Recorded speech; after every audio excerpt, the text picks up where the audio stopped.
Because this time we are in the front of TV, BAHO TV International. which is called BAHO TV International.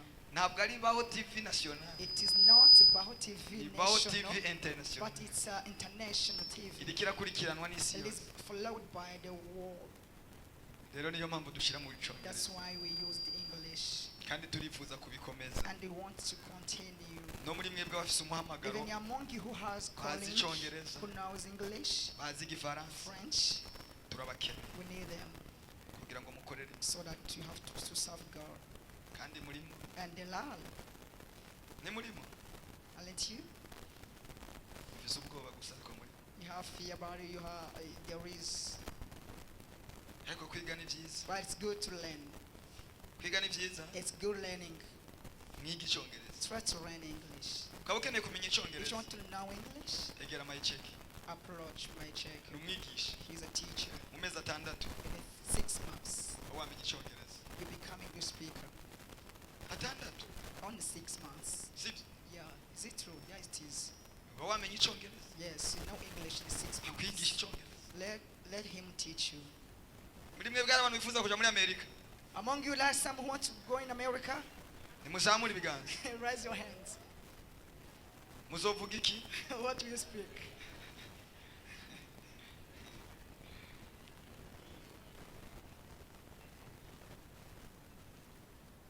Mushaka kuja kuvuga Ikirundi. You want to go there speaking Kirundi language? Yobereka. Dusome mu izina rya Yesu. Let's read in Jesus' name. Turaza kuvuga akanya gato. I will have to explain a Hanyuma few ndabasengera. moments, and then I'll pray for you. Haleluya. Amen. Ijambo ry'Imana riravuga ngo The word of God says, Uhoraho abarira Mose ibyo gutanguza Pasika. Uhoraho abarira Mose na Aroni. Uhoraho abaririra Mose na Aroni mu gihugu cya Egiputa. Atuka ukwezi kuzobera imfura y'amezi. Kuzobera ukwezi kwa mbere mu mwaka. Haleluya. Nimubarire ikoraniro ryose ry'Abisirayeli ku munsi ugira 10 w'uku kwezi. Uyu munsi tariki zingahe? on which day are we? Uyu munsi On which n'uyu day nyine Imana yari are we? yavuze. Ku munsi ugira 10 w'uku kwezi umuntu wese yiyabirira umwagazi w'intama uko amazu yabase angana. Umwagazi umwe mu nzu yose.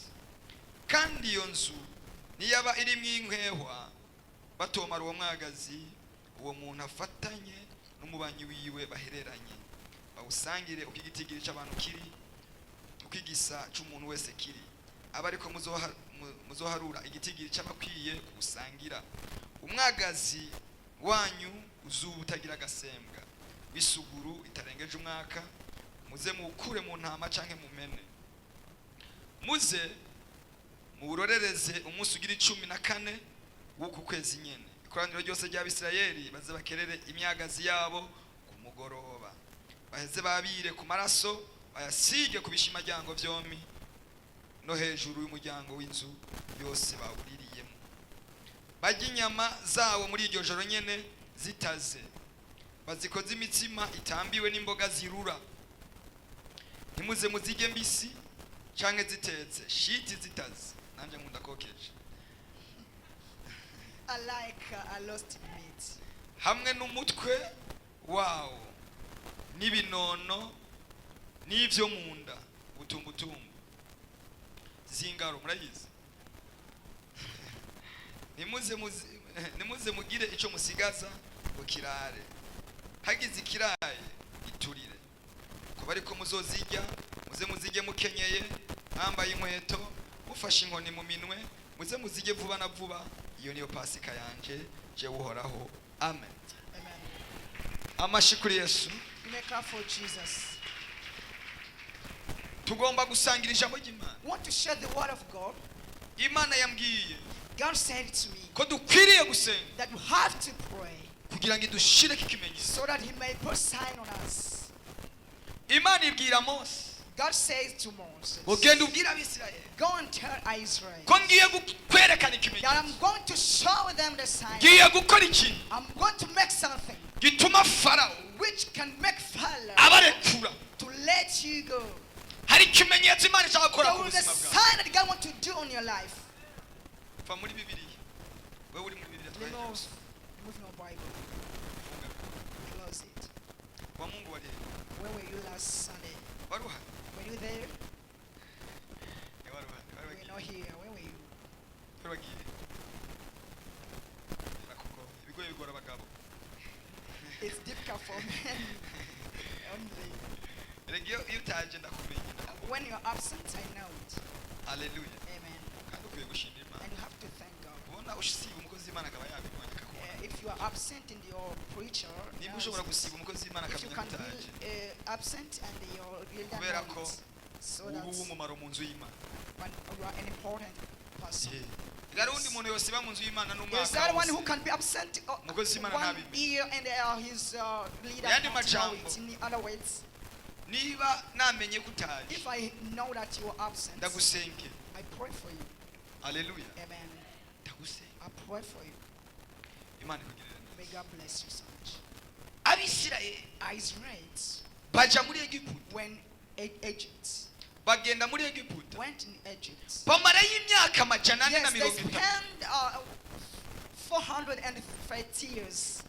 Abisirayeli Israelites bararira were crying, ngo gutaka kwabo gushikira Imana. and their crying, God heard it. Imana ngo yumva And God amaborogo yabo. hears their crying. Imana yumva gutaka God kwabo. hears their crying. Kuri uyu mugoroba Tonight, Yesu yumve may amaborogo. Jesus hear your crying. Yesu yumva May amarira yawe. Jesus hear your crying. Yesu yumve gusaba May kwawe. Jesus hear your prayer. Ngo yumva amaborogo. He heard the prayers, the crying. Kinezera umutima wanjye. What makes me happy Nuko dufise Imana itagwaye that we amatwi. have God who is Hallelujah. his eyes. Amen. Ntabwo igwaye amatwi. God has no problem in his Ntabwo ears. izisaba tishikoto. Tishikoto urayizi? Akita guteka. Ntagira umufasha. Kajya kantu ko kurugutura. Something they used to make a toothpick. Toothstick. Okay. Nuko nyine. Toothstick, yes. Toothstick, yeah. Ntabwo izisaba tishikoto. God doesn't need toothstick Ngo yikurugutura. in order to clean his ears. Bibiliya ivuga Bible says mu gitabo cya Zaburi in Psalms, ngo yabaditse ugutwi. who made ears, Yonanirwa kumva. can it be possible to hear? Iyaguhaye amaso. Who gave you eyes? Yonanirwa kubona. Is it impossible to see? Irabona He sees kandi irumva. and he hears. Mana yacu ntigwaye amatwi. Our God has no problem with his Semeni ears. hallelujah. Shout hallelujah! Iyo uyihamagara When you call him, irakumva. he hears you. Yumvise gusenga kwanje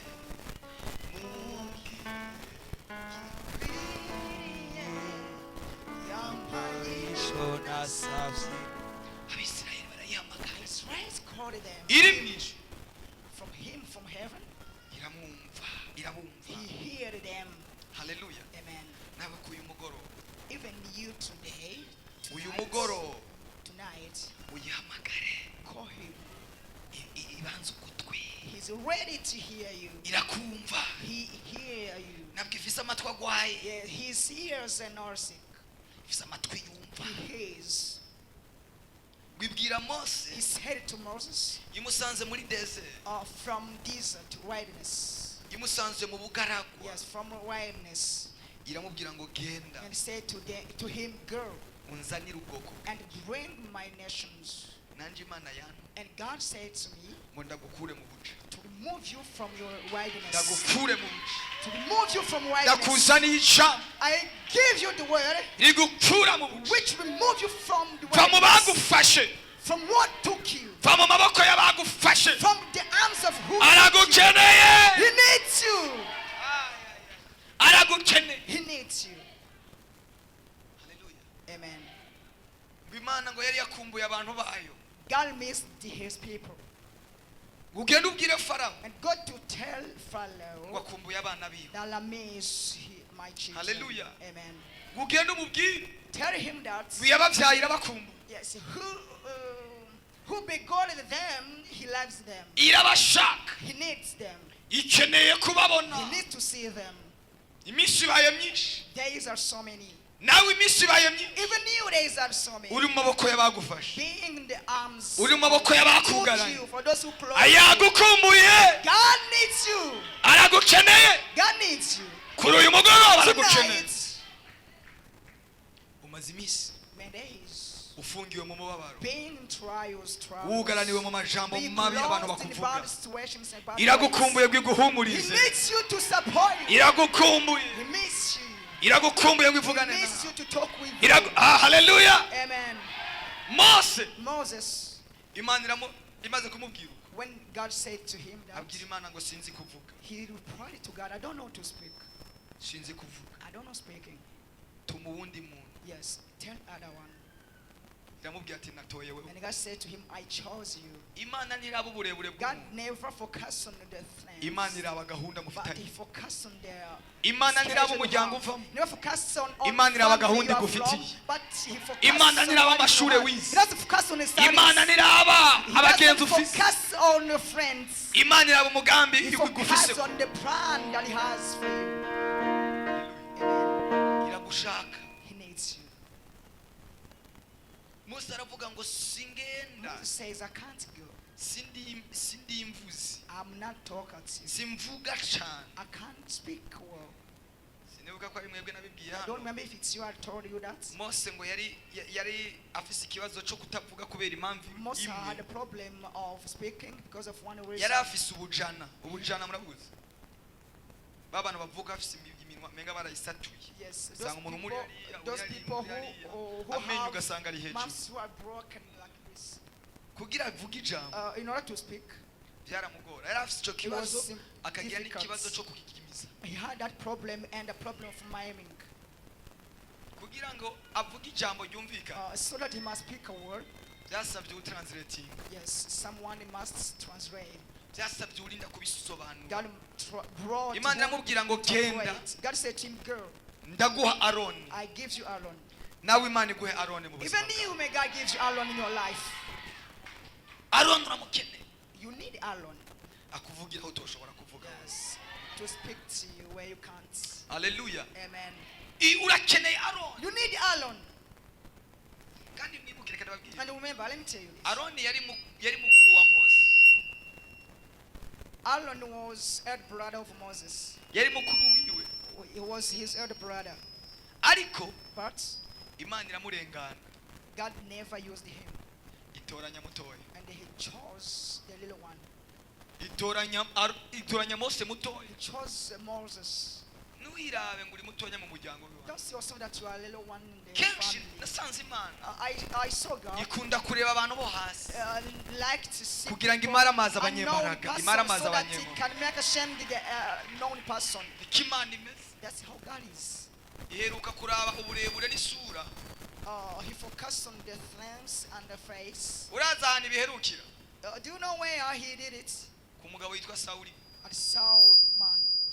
Yaramurebye ibona ngo n'umugabo muremure w'ingufu. He saw him and said that he was Iravuga ngo a uwo great person, mutoranya and said who can choose yoshobora him, kuyobora ubwoko bw'Imana neza. can lead the people. God's Wariko people. But akora nabi, he did bad. akora nabi. Yes, he worked bad.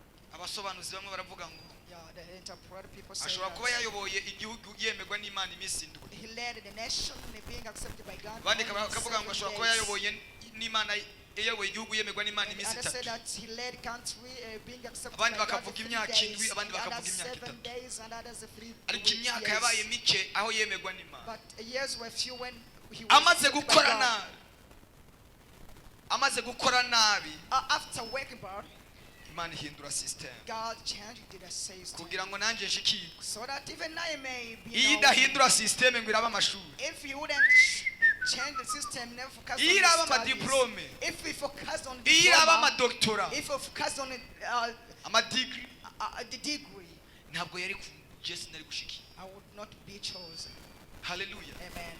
Mfise dukeya, I did not little, ariko kubera urukundo rw'Imana, but because of the love of God, Imana yarantoranije. God chose me. Kubera urukundo rw'Imana, Because of the love, nawe He yaragutoranije. chose you. Irenganya abakomeye, He never focused on the great irenganya yarenganye abahambaye Yes, he never cast on him. kugira ngo umuryango wawe uzotabagwe. So that your family may be happy. Hallelujah, hallelujah. Amen. kugira ngo famiye yawe So that izishike. your family may be known by Bam- God. Mose niyo mpamvu Aroni That's why Aaron na Miriyamu and bamusuzuma. Miriam despised him. Miriyamu akavuga atari And kakagaho. Miriam said, this man Kaza ngo Imana ngo yavuganye always nanje. says, God said to me. God Imana said to yavuganye me. nanje. God said it to me. Wewe naraguhetse, I adopted you ndakoza, and I washed you. ndakwambika pampers. Ukurazana I ibintu. did everything for you, but I bring these things. Hallelujah. Amen. Kumbe aheruka ibintu kera. But he didn't know news. Niko nawe That's you. bagiye kukwitiranya. They're going to Bagufatire mu ask bya one kera. another Kandi Imana yaramaze kuguhindurira izina why God n'amateka. has exalted you and what others are going to think about you. Baheruka ibintu zamani. They didn't know the news. Imana iramubwira ngo genda. God says to him, go. Farawo azokumva. Pharaoh will understand you. Natakumva. Hear you. If he doesn't hear you, Nzoguha I ibimenyetso. will give you signs. Hallelujah. Amen. Mumurikirane ngeza ahantu Follow nkene. me well. Natakwemera. If he doesn't accept Ndaguha you, ibimenyetso I ijana. give you the signs.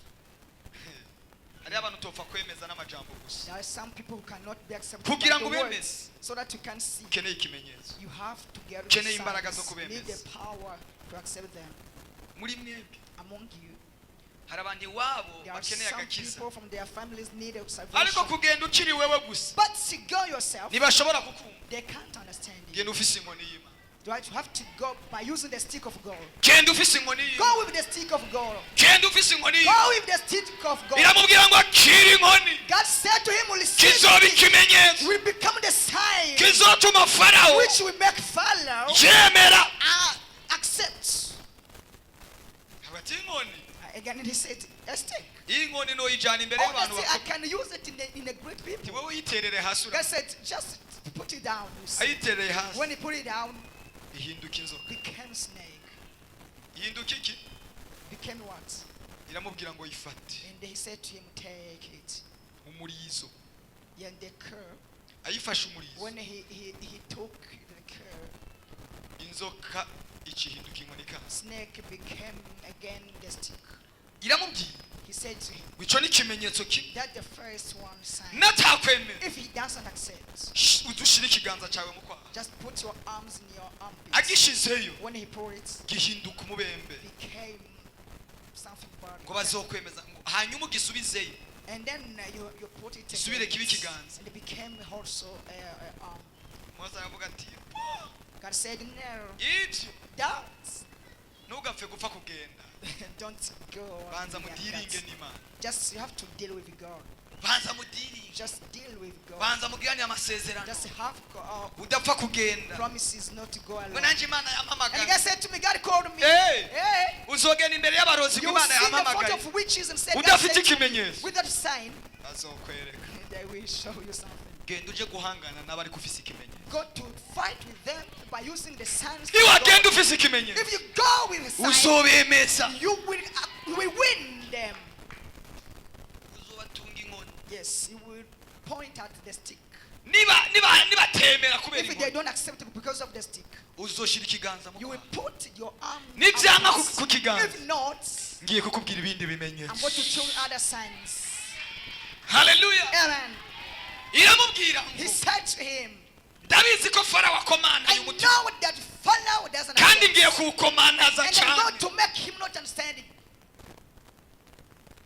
Hari igihe Imana ikomantaza abantu imitima. Sometimes God make people not understanding. Bakagupinga. And people despise you. Ukababwira Imana You tell him bakayipinga. about God, but they despise Ariko you. nibateza umusonga. But when he make them Imana pneumonia, igaca ari wowe iha kode. Igaca iguha modo pass. and he gives you passwords. Hari igihe Imana iteza ikibazo. Sometimes God makes problems. Igaca iduha modo And he pass. gave us a password. Akaja kwa muganga. And you go to the Kaja ku hospital, badokita. go to the doctors, Umuti ukabura. and you Pima indwara bakayibura. and they miss medicine. Ariko wahagera. But when you reach, Kamubwira ati banza upfuka. and you tell him kneel down. Imana niyagutuma ku muntu yari If yarananiranye. God send you to people Uzamubwira who ati Imana doesn't imbwiye ngo banza accept God, upfukame. said to him that God said to kneel down. Hanyuma umubwiye tubikinda. And you tell him kneel down. Hallelujah. Amen. fukama kneel down. banze wizungurukishe And you try walking like this. genda ugaruke And you go back. hanyuma umubwire After you tell him, titaha uzogaruke ejo go and you'll be back tomorrow. bana guca uhitira usenga uwo Don't mwanya only pray that time, no. banze umubwire teka banze mvugane Tell na him, data let me talk to God. banze nje muri microscope Let me go in ngiye kubanza kuzuminga mbanze ndabe ikibazo cyawe neza zoom and see your problem. haleluya Amen. ntiwigire umurikiri Don't take yourself as an unknown person. umurikiri ni wa muntu nyene wa musoda mutoya It is umuntu ariciriritse someone who despises himself. umuntu akiri no Someone who has banze ugende umubwire just tell him ati ejo tomorrow. taha ejo uzogaruke imana ni Go and you'll be back tomorrow. That's how Uzogaruke. God said to me. You'll be back tomorrow. banze wizungurukisha uvuza agahwa And you go back there and sang. kuko ufise ikimenyetso Because you have the sign. wavuganye n'imana Who said to God? wagiye kuri handevu y'imana You get wagiye them hari right. icyo imana yakubwiye You went there because of what God said to you. ndatangaza ngo imana ibahe ibimenyetso May God help you. ibakoresha ibimenyetso May God make you n'ibitangaza the byo signs. kwemeza abapinga imana May God give you the signs and make you to make miracles for the people who baba despise bapinga you. imana yawe ucuza And you come. umubwire ati fata amazi And you tell him, take water. erega fata amazi Take water. uyasenge tiyanu And pray for it. And they say, drink na it. yamaze kumenya ko ikibazo gisigaye iwawe inyinshi isigaye iwawe When he knows that the answer is Araya. for you, he drinks. uca umubwira ngo uku niko uhora And he hagize says, this is how God taha says. ikibazo cyawe kirarangira Go, your problem is moved. uti uravuga amajambo menshi With your saying many words. asohoke hanze When he gets ikibazo out asange cyaheze and problems see that it's azohita over, yemera he will understand, he will accept. ariko gupfa kugenda gusa ngo imana yambwiye But only yakubwiye saying iki it, God said to me, what did he say to you? mwavuganye iki What did you say to him? ukeneye ikimenyetso You needed a sign.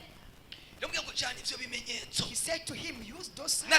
natemera When he doesn't accept, iyo nkoni yawe izokora akazi your stick will make miracles. oh haleluya Amen. kavuga ikintu kimwe Let me nakivuze mu say gitondo one word. I said it in morning. mose agiye When Moses went, ahita ati hodi he knocked there. And he So said, what name? hello. ni ka gahungu twari tumaze iminsi tiki They said, oh, it's not nimusubire one kunyita that, agahungu bundi don't umugabo call me a little boy. navuganye n'imana I said to God, munzi kunyita agahungu don't call me little boy. ikivise murakizi You know what I have here? mfise inkoni I have stick. ateke What? iyi nkoni Yeah, stick. iwacu ntazihari Don't we have it in our Offices house Italy's. place? You don't have Yeah, no missing one. what it is. I have a stick bitandukanye n'inkoni which zayo is different from yours. ndabereke Can I show you? ayiterera hasi He put it down. ayiterera When he did it, ihinduka inzoka became a snake. marara twe Allow laughed at him. iki niho tukibona umusazi Oh, we are seeing the ibyo a mighty man. That dufise abapfumu babishoboye we had many witches to do baraza that, and they came. baterera inkoni zabo They hasi put their hands Nyinshi, down. Many, bana kamwe. many of them, not only one. mose ati karabaye rero Moses said, "Oh, it's over. ya mana yanshutse That God who sent me, He lied me. yanumye ibintu He sent izi me to ko do this and knows babishoboye nawe they are able to do it. imana nayo iduhamagara God, even if He calls, hari akantu yisigariza there's what He doesn't give us. haleluya Amen. hari akantu yisigariza There's what He remains. imana ntiyari yigeze imubwira ko iyo nzoka ihava God yasama didn't tell him Iyo that nkoni yava that yasa. snake will swallow kugeza ayitereye hasi until we put it down. bagize When they make like this, babona inyenkomezi ya yakobo iregutse they saw the power. inyenkomezi ya yakobo The power igiye of kweguka. Jacob is going to swallow them. wowe uri kwadusengera Are you praying for us? hewe Are you praying? Yeah. haro Hello. oya ni wunamuke Look at us. sha ntabwo tubesha ngo dusange wasinze Two liars and this truth.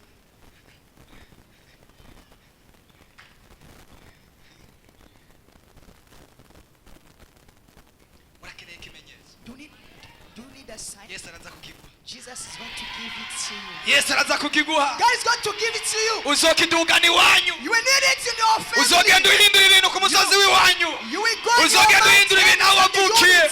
Uzogenda uhindura ibintu ahantu wakuriye. God to use Sema hallelujah. Amen. Go and use it from your family. You will see the miracle in your family. Bose baracikira. All of them, they never Ntibakora make a wedding. mariage. Never make a wedding. Ariko uzoduga. But here we go. Ujanye ikimenyetso cy'aka invitation. Giving them the signs of invitation. Tini murabe basha. And see. Ibintu byahindutse. Look, things are changed. Uzamuka ufise aga passport. And you go by passport. Karimo visa. Which has Nta visa. numwe yigeze aviyashara. No one visited. Nta muntu yigeze atembera. No one developed. Ubashire passport. And you give them Ati passports. cyo ni giki? And say, what it is? Bati iyi ni visa. Ti It visa ni is- giki? It is visa. What is it? Kino uburenganzira. It is passports. Buma kwinjira muri etazini. Which allow me to. Icyo ni ikimenyetso kivuga. Say, that's the one sign. Urazi kujana visa ukaja kuyereka umuntu yakubwiye ko utazorenga Do mu you, Bugarama. do you want to go in your house, in your family, using visa to Ibaze tell nani someone waramurenganye mu Bugarama who said umugera that ni you Bujumbura never- ubu ugatanganyika nawe yoga Rusengo. Can you imagine to tell your neighbor that Rusengo you are in murayizi? Bujumbura, you are Yoga piscine yo muri Rusengo. Nawe ukoga piscine ya Tanganyika. Abo bantu nibangana. It is totally different from people who Yari live yaravuze there. ko atahantu uzopfugeze. He said that you will never None reach ugeze mu anywhere. Kinindo, But when none Kinindo, ugeze ku Musaga, when Musaga, none ugeze muri Rohero. Hello. Mbona aho uzopfugeze? You will never reach anywhere. Ko wamurenganye mbe ni hehe hariya? Mwijeni. Uramanuka. You came from gender and you came Uramanuka. here. You come here. Urengana hehe Munyabiraba. Mu Buhonga. You passed Uramanuka. Monga and you come. Ubona ugeze ku And Musaga. you see roof here in Musaga. Nawe acicaye hariya ntavuze. And him also Ko wahamurenganye n'ahandi uzoharenga. because of passing, Go on. even other one will pass. Uri kwima. Uzohamurenganye. You will pass. Uri buke ya dushe twahora twogamo hariya munsi y'umusozi. Do you remember where we used it to wash? Hariho piscine Under twogamo. the mountain, there was a swimming pool under the Ahantu mountain. twavukiye ni hejuru Where we y'umusozi ku came musozi. from, it is over Munsi. the mountain. Down Ari ahantu twita muri dushe. is where we call in a bathroom. N'ubu niko bahita. Even Dushe. today, they call it a bathroom. Uzi iyo dushe ingene imeze? Do you know how it is called? Do you know how it is? Under the mountain. N'amazi ava mu musozi. This water comes from the Baca bafata mountain. ikintu c'ikigogorwa c'igitoki murakizi? Baca They took something from banana. They use it in order water to pass on it. ninubaka inzu. When we build the Nzoshiraho house, shofo. Nzoshiraho kiya cuma gishusha amazi. I bring the Zendoga yashushe the net n'ayakanye. which make hot Ndayavanga. water. Using Nica hot abazimu. water and cold water, and I kill the fox. Nahora noga amazi I use it to wash water yo muri dushe hariya mu mwonga. from bathroom. They are in the mountain. Ngo ni the muri valley, dushe ariko the nimuza valley. amadushe It is na. called the Ngo ni muri bathroom. dushe. You don't know bathroom. Is it in the bathroom? There under the mountain where we come from. N'ubu iyo dushe yacahari nakuze ndayo. Even today that bathroom is there.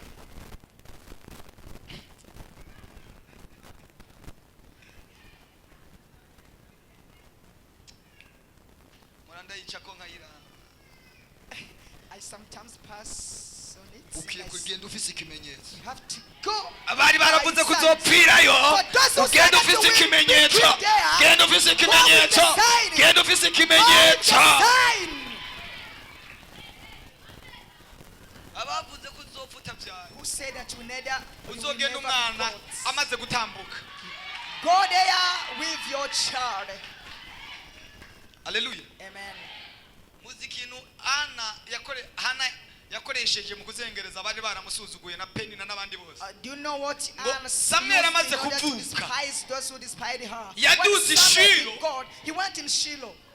Umwana amaze gukura mugabo ataracuka When a baby, she had a baby, amaze kumenya guhamagara mama knows calling his mother, ngo yaramucaye he took him amushyira mu ihema bahuriramo bose and put him in the tent arazinduka and went in the morning bataraza when they are not coming. amushyiramo He put him in it acaja kwihisha and got to hide. akana gatangwa kurondera mama wabo And the child started looking Mama! for his mother. Mama! Mommy! mama Mommy! abandi baje ubwa nyuma Others who came babona last, umwana batari bamenye they saw a child that is ahamagara nyina calling his mbega uyu mother. mwana n'uwanyu Who this Kuko child belongs to. umwana amenya nyina Because a child belongs to n'umubyeyi his akamenya mother, umwana and his mother knows the child. baza kumufata ngo When they come to touch him, baza they say, kumufata no. oya When they catch him, they say, nkeneye no. mama I need my mommy. bakati uyu mwana n'uwanyu And he said, to whom uyu belongs mugore to the child? yataye umwana ni Where is this bagize mother? guki When they saw bazabona hana this, aracomotse they saw Anna came in. bamuheruka They used to see him bamwica ingumba calling him bamwica a utabyara calling him a bride one. baramubaza ngo uyu mwana ninde And said yamubabyemo to him, ninde yamukurungikanye who gave this child? erega hari igihe abantu bazotubona mu mugisha Sometimes people will see bakubone us wambaye agatenge in keza dressings ngo ninde and they akagutisha start saying, who uzubabwire ngo mwiyo ndakwereka aho nakaguriye mu iduka mbize na fagitire that let me show you where he took it. aho karato ninde akagutisha Who gave that shoe? nagakomanze kuri I amazon commended it in Amazon. nagakomanze kuri amazon I commended it in Amazon. amazon murayizi You know Amazon? nayo muzi Don't you know it? ni soko yo kuri interinete This ya Jeff internet Bezos market came. ushobora kugura ikintu hano You uri can hano buy something from here ukakigurira muri amerika and they buy it from America bakakikurungika and they send it to you. ukariha kuri banki You kuri pay visa on bank, on kuri Visa, karte on card, bagaca and bakikurungikira they kuri send DHL it to you. DHL murayizi You know DHC? muzoyimenya ntacyo bitwara You will know it. It doesn't matter. nanjye sinari ndayizi Even I nayimenye didn't ngeze know mu it. gisagara I knew it was kazima famous. wahageze mu gisagara byanga byakunda uzoyimenya You will know it because you are in this city, you are in the village. nawe utomenya DHL If you can't not know HDR, urazi posta know a post. iposita ntayuzi Don't you know a post? ku iposita barakurungikira ikintu ushaka On post they send you. ubabwire ngo aka gatenge aka gahuzu aka karato Your shoes, nagatumye your kuri clothes. amazone I brought it from Amazon market. muze mubacanganya kandi wakaguriye mu gisyo Make them thinking where you took it. wakaguriye mu ijabe You bought it Tiyo from muzi Jai ko market ni and the nziza Kisoro cyane. market and they say, this shoes is wayiguriye eti very ni nice. komande from Where did no you get it? Oh, I get it from Amazon market in America and so on. uzubabwire ati kavuye Cape Town Tell them that I got it from Cape Town. kavuye Cairo It came from Cairo. Cairo ni mu Misiri And Cairo is in It is Egypt. made in Cairo It is made from Cairo. haleluya Amen. tukisuzuguye Don't despise. ariko ibyo uzobihabwa n'ikimenyetso You will be cy'Imana given that by the Imana niguha Lord. ikimenyetso kivuga May niguha God give ikimenyetso you the gifatika sign which speaks, which is touchable. Oh, tugahaye amezi she's baptized. I will give kazoba him kagarutse arms. kuri Rugombo He will be back in Rugombo Ugaruka, twins. I will be back. hautarudia. He will never be back. ngo tuzoswa gusangira karibu But we will share again in Wapi? Karibu. No. ahubwo bahe karibu yo mu rushengero But welcome them in the church. Give them a Karibu of church. haleluya Amen. karibu murazi icyo bisobanura Do you know the meaning of Karibu? karibu murazi iyo ryavuye Do you know where Karibu came ni from? ijambo ry'igiheburayo It is Hebrew risobanura word. umukerubi Means that angel of God. umukerubi nuko nyine umukerubi Umukerubi. Yes, it is an angel of God. umukerubi ni umumarayika yama ku isanduku y'isezerano n'abamarayika bari imbere y'Imana And the ariko angels who are in front of ku God, isanduku y'isezerano Imana yari yarakoze yarebwiye Mose ngo muze mukore abakerubi baba hejuru y'isanduku y'isezerano. God says to Moses that you have to make something which iyo umuntu yinjiye ahera yakoze icyaha when someone came in the holy abakerubi place, baca bamukubita and the cherubis beat him bakamwica. and killed him. Byasobanurwa ngo kaze injira, welcome. It means that welcome. Uwinjira umunyabyaha. When the sinner enters, must be killed. Hallelujah. Amen. Mose ngo agenda kwa Farawo afise Moses ibimenyetso. went to Pharaoh by signs. Ibimenyetso vya mbere barabipinze, The first one they ariko ari ikimenyetso but batapinze. there is what they Ikimenyetso ca nyuma This- ntabwo bagipinze. despise it.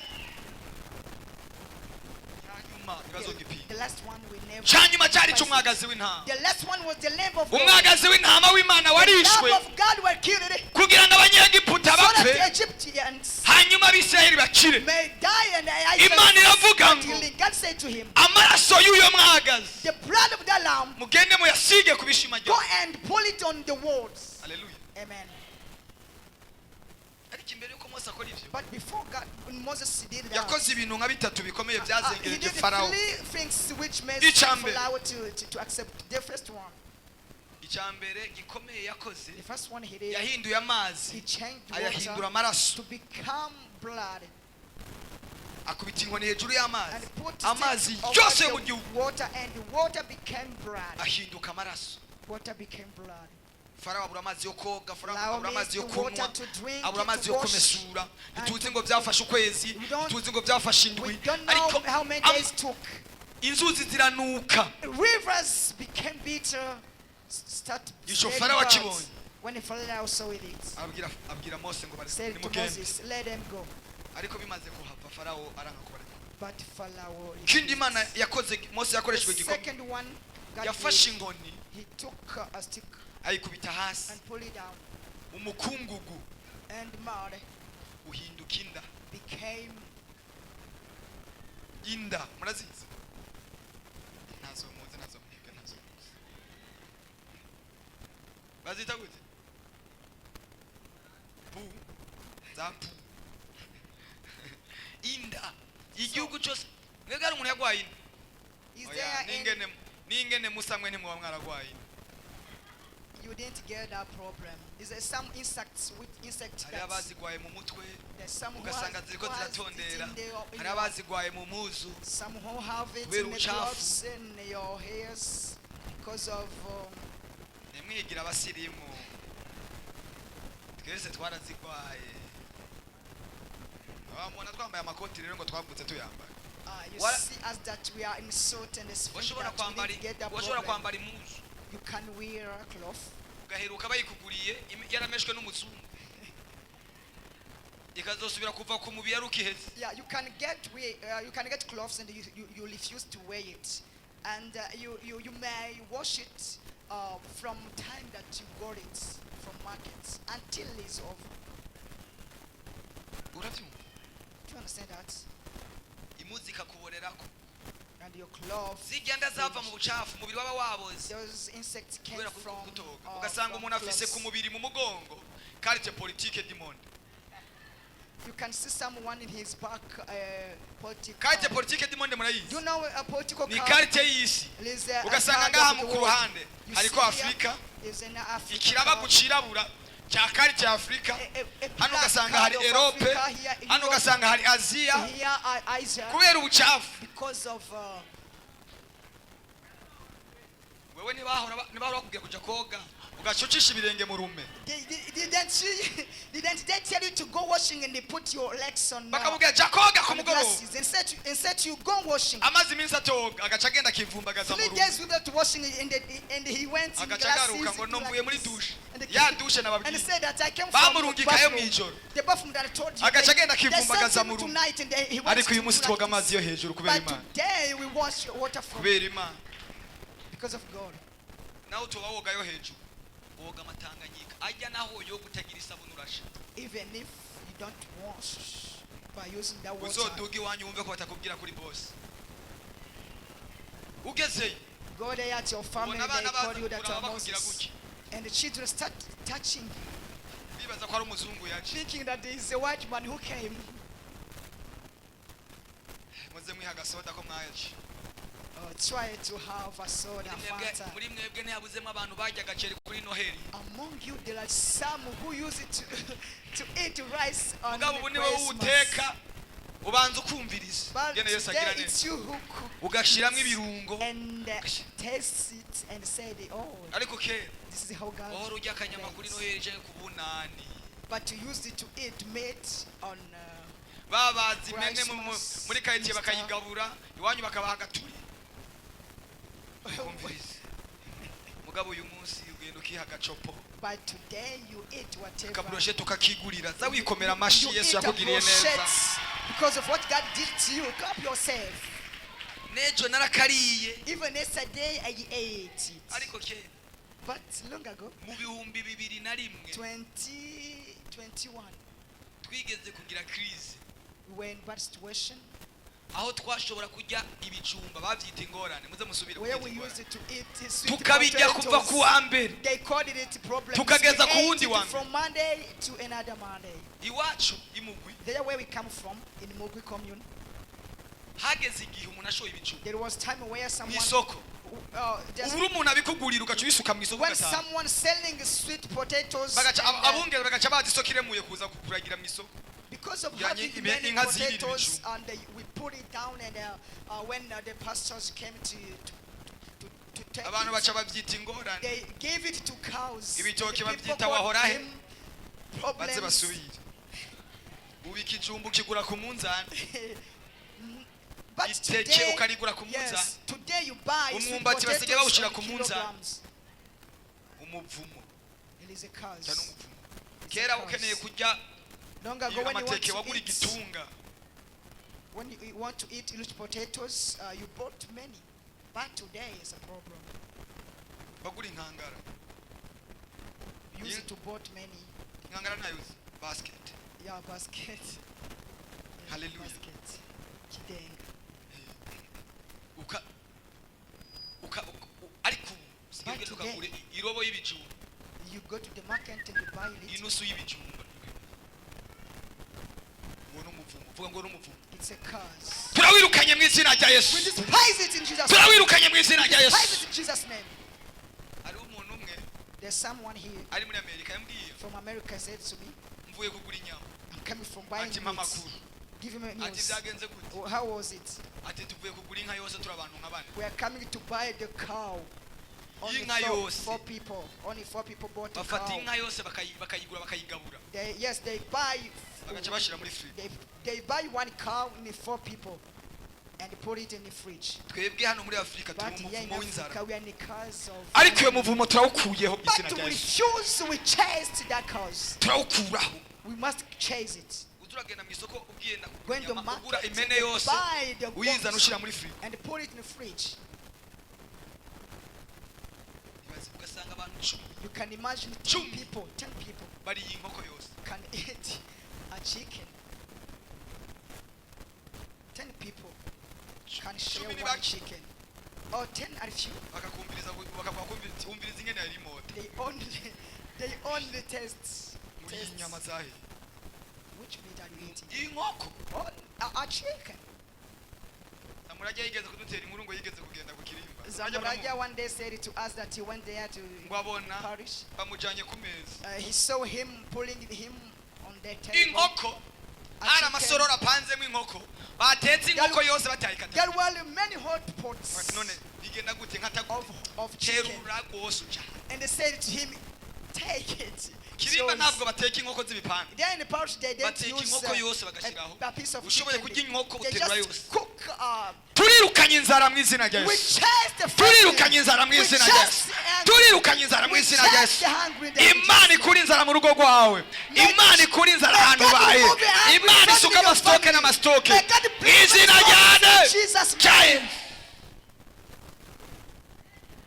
May God give you stocks of food in your family. ibaze mukajya inusu muri abantu 8 y'ubugari umuntu ariye inusu ikiro cy'ubugari gipfa gikwiye kurya umuntu umwe Normally, 1 kilogram of cassava flour has to be eaten by only one. sinababwiye ejo ku wa gatandatu narababwiye ngo ari umukinnyi umwe yagiye gukina Last hanze Sunday I told you that there's bamupimye football aramubwira player ati kugira ukine who went to pray. tubanze tugupime ko umaze kunyina In order to test you that you can pray, ati let us test mupime kandi that njya you mu know gitondo eating. saa sita no ku mugoroba You test me where I eat from morning, bamupimye basanga noon amaze and evening. When they tested imyaka him, 15 atarya they found that he was 15 years without eating. basanga amaze imyaka 15 atarya They found that he's 15 years without none wowe eating. baza ngo urajye The thing that you eat, ka gataricine ka kagari kangana gutya piece of bread that you eat. ngabona umuntu w'umugabo bamuzaniye akagari kangana You can see a man ashyize ku meza eating a little bread. kera bacumba irobe ry'ubugari Long ago they used to cook montagne to y'ubugari mingling a big one. muracyabyibuka kera You remember from long ngo ni ago? igisirimu rero mwese ngo ajya ni inzara But to say that ahari nowadays, injya where there is a food, bacumba irobe ringana gutya is they cook many. They abantu mingle bagaca bicara them, barikikije and the people surround eating. umwe agira gutya One uwundi cuts, agira gutya another one cuts, uwundi agira gutya The other one mukarihuriza cuts. hagati agaca hasigara igiparitsi kimwe ati turananiwe and one part say Ugaca that we are mugisiga. over. mugabo wowe kubera inzara n'uburaro urabucumbura But you, because of feminine, hungry, you never eat. kubera inzara ukajya gucumbura ubwaraye Yes, because of feminine, because of hungry, you eat what you ate. kandi ndagutahura si wewe I understand it's not agafu you. waguze ku kiro What you use, uwo gata what you bought from subiza mu kilogram, mazi basubiremo you can't pull it down. Use it again. nta mikino No joke. ariko ubwo wasaruye wasoromye mu murima But what ufise you umufuko bought w'ibiri from ijana your by'ifu feed wajyamo and 100 wowe ujya kilogram, gucumbura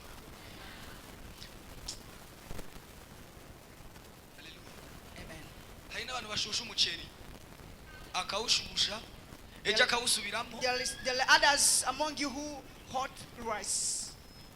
iyo bayita inzara That is called the hungry. ugasanga umugabo ariko arajya umushushu mungu wawe You can find a man eating a morning food, Bagabo. a breakfast one. mujye umushushu You Pole men who sana. eat breakfast, bawita akabati it is called Niko twawita the kera. kabati, cupboard. It is called the cupboard. A morning food, murakazi a breakfast. You know a Akabati. cupboard. ufata ifiriti n'umuceri You take n'imboga n'ibiharage chips and the ukabivanga beans ugaca and the ubishusha mu rice, isafuriya and you combine it in byose hot pots. ukabivangatiranya And you combine, ugasanga you umugabo mix. w'ubwanwa You can see yicaye a man of imbere bread y'akabati n'ukuri kw'Imana sitting in front of Wakabati cupboard in Jesus' name, baterana umugere n'umwana iyo ni inzara fighting with a child. turakuye inzara That's mu a izina family rya Yesu with chest in the erega hungry. irumva God hears. ihave It may be removed. nta mugabo wo kujya akabati No man who can eat a kabati. n'akabati Cupboard. n'akabati Is it a Bakita uko kabati? nyine? Is it called like that? Yeah. ndakibuka mu 2003 na 4 I remember in 2003, mufata ibyo kurya byasigaye ku masahani n'ibyasigaye mu nkono you mugaca took mubitera what remained in the plates and ubona umuntu w'umugabo and the hot pots, and you mix it. Eh? You can see a man. imikati irazi umugati ubuzura umugabo genda uje kunywa amazi muga akabato karekera abana ndazi umugabo uwo mugabo kuva nkiri umwana yatekerezwa kurya ubugari bwaraye je nkiri umwana n'ubu arabisazanye muri mutama aragije ubugari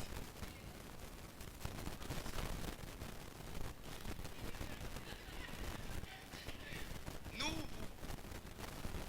ubugari buraye aburaza ahantu mu nkono ya ubugari ibaze kurya ubugari bw'umwumbati bwaraye uri umuntu w'umugabo tuzamura ibiganza haleluya Glory be to God and raise your hands.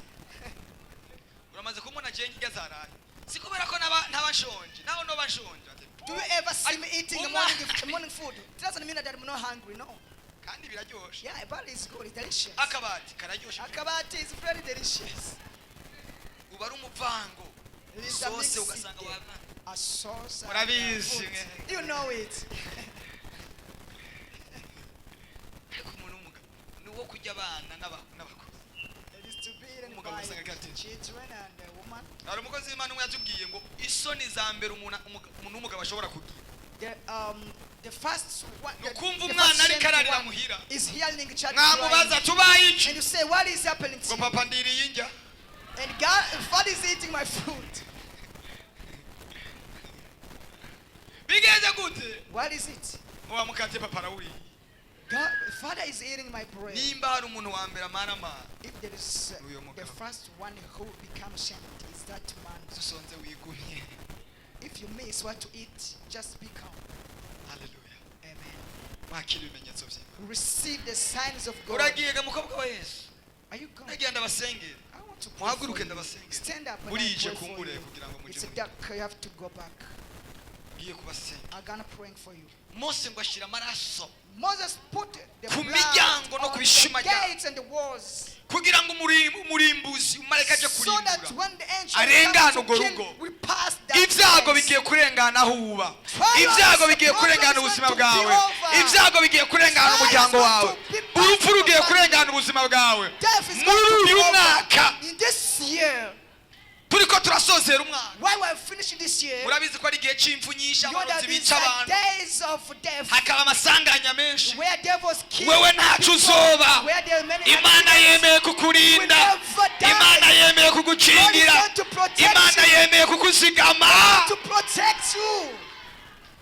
Reka ndakubwire, Let me tell you this. ntabwo uzopfa imbere yo gupfa, You will never die before. uzopfa igihe kigeze. You will die when it will be your time. Ndavuze ngo Imana igushyireko ikimenyetso, I say, may God give you the sign. ku buryo nawe urupfu rwoza atari Imana rutuma, And when death can come, we rugeze aho uba rucinye, when it reaches where you reach, naho boguha uburozi, be discarded. uburozi bupfa ubusa, They can't give you poison. sumu ipfa ubusa, Can't die. ishano ripfa ubusa, Poison. ibyo boguha byose Whatever bipfa they ubusa, can give you kuko Imana igiye becomes kugushirako Because ikimenyetso God is going to cyayo. give you signs.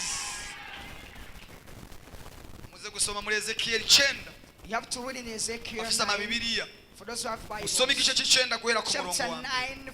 uraza kuhasanga amakuru We see the news. avuga ingene Imana How God yashize ikimenyetso mu put ruhanga, a sign rw'abana on the bayo. forehead of his child. kuko hagira haba agatikizo. Because they are going to become a Imana ibwira marayika ngo genda mu gisagara no mu God sent the rushengero angel to go and sit in usome church ikimenyetso. and make miracles. Mana yambwiye ngo ndababwire, God sent abarepentance igomba kubashyiraho He's ikimenyetso, going to put a sign. muzorangiza umwaka, You finish the year. ninjire mu And wundi, you enter in the other. uwinjiremo amahoro. And you enter peacefully. Komera Yesu amashyi n'aba wize. Therefore, Jesus, if you believe. Nimba hari icyo upfa n'Imana, If there is Ubanza some usabe problem imbabazi. you have from God, try to ask Ubwire Imana ngo, forgiveness. Mana, And say to God, God, ndasabye imbabazi, I need forgiveness. wandika izina And ryanje write my name mu gitabo cy'ubugingo, in the book of salvation. ntandukanye n'icyo wanka. And separate me from what you hate. Ukaba wumva hari icyaha ufise, If you uzamura have a ikiganza sign, ndagusabira imbabazi. raise your hands and ask forgiveness. Mana, ndasabiye imbabazi aba bana bawe, ndabasabiye kwezwa n'amaraso y'igiciro, ubababarire, ubatunganye, ubahindurire amateka, ubahindurire amazina. Urakoze Mana ko bababariye ibyaha ntibigabitayo, urakoze kubagiriye neza, izina rya Yesu Kristo, amen. Amashyi kuri Yesu. Clap for Jesus. Mwegere hano imbere ndabasengere, mejeje kugusengera uraje usubira mu I kibanza want to cyawe. pray for you after you go Ngiye back to kwatura ijambo ry'uburinzi places. ku buzima bwawe, ngiye kugusengera ngo Imana igusiga amavuta. Haleluya. Imana igusiga ikimenyetso cy'amaraso. Urashobora kuzamura ikiganza, mejeje kugusengera urahita usubira mu kibanza. Mana, mu izina rya Yesu ndasengeye uyu mwana wawe, ndamanuye ubushobozi buva mu ijuru, asigwe ikimenyetso cy'uburinzi, umurinde indwara,